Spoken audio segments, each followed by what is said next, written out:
In the spotlight, the Wits School of the Arts will launch the Pitso Ya Kalaneng, a call to the Theatre Student Festival next week. That's during the university's annual orientation week.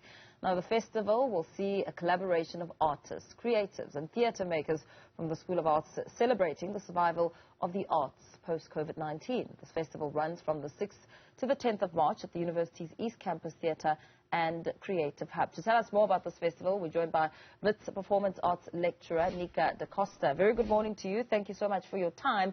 It's a festival that promises and aims to transform the Wits East Campus. It sounds very exciting. Talk to us about some of the expectations and the preparation in the build-up to this event. Good morning and thanks for having me. We are so excited to have this festival. The Wits Theatre has been around for 40 years, and so this is really a celebration of the work that the Wits Theatre has done and of course the work that our students are bringing into this space. So we really wanted to reinvigorate the space with a festival that centered student work and celebrated alumni. So really what we've done is we have prepared a program full of shows and music and art to celebrate the diversity of what Wits Theatre offers and what the Wits School of Arts offers from both students and alumni. What's interesting here is really just speaking and emphasizing the celebration around the survival of the arts industry post-COVID. That in itself took quite a toll, especially as we spoke to various artists who were experiencing massive financial losses. What are you trying to emphasize in that, assertion around the survival of the arts industry post-COVID-19? Absolutely. I think Wits Theatre was just a microcosm of the effect that the pandemic had on the theatre itself. We couldn't do anything within the theatre, but it really is a testament, and this festival is a testament to the survival of the arts, the fact that no matter what happens in the world, we always turn to the arts for hope. And we definitely did that during the pandemic. We definitely survived through digital theatre and digital media. But this is really a celebration of the fact that no matter what happens, theatre never dies. And this theatre and the Wits Theatre staff have put together this program to really celebrate the determination of artists in the country, the invigoration of the cultural sector, the fact that it was able to morph and change and suit a new environment, but also celebrate the past as well as the present and the future of what the arts sector looks like and how Wits is a part of that. And in trying to get a sense of some of the highlights of this festival, what can be expected in that space as the collaboration really includes a lot of components?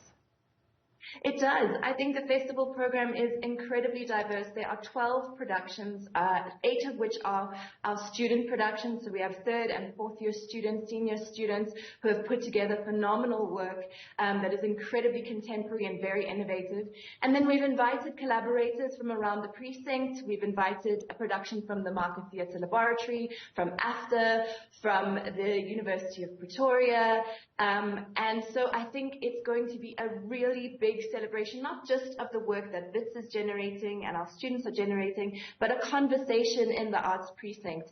We also have a final concert of the festival that's happening on the 10th, Saturday the 10th, and we're bringing alumni back into the space for this concert, so musicians, comedians, and we have, we've included a lot of our really renowned alumni in the program. For example, one of the productions is directed by Momo Matsunyane, who's just won the Standard Bank Young Artist Theatre Award.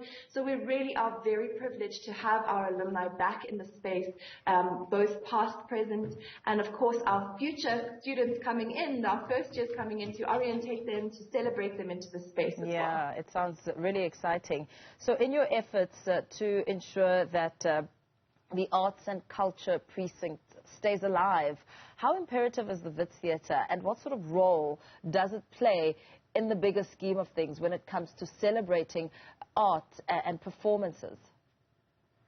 I think that the Wits Theatre acts as a kind of cultural hub, a center point, or a point of activity for the arts. Obviously, within the Wits University, students have always come there to find freedom and expression, but this has been a center point throughout South Africa's history, and particularly through the years of struggle, and also through the 2015-2016 protests as well. So it's really been a political point of expression, of creativity, and I think that this is just another one of the notches on the Wits Theatre's belt in terms of really pinpointing this space as a place where not only do we train artists, but the artists could continue to make work and come back to the space as part of the wider cultural sector. So it really feels like an important center point or location point to root the role that the arts can play in wider society. Absolutely. Thank you so much for that. Let's perhaps leave it there for now. Wits Theatre and Performance Arts lecturer Neka Da Costa speaking about the Pitso Ya Kalaneng festival, which promises to transform the Wits East campus into a cultural and creative hub.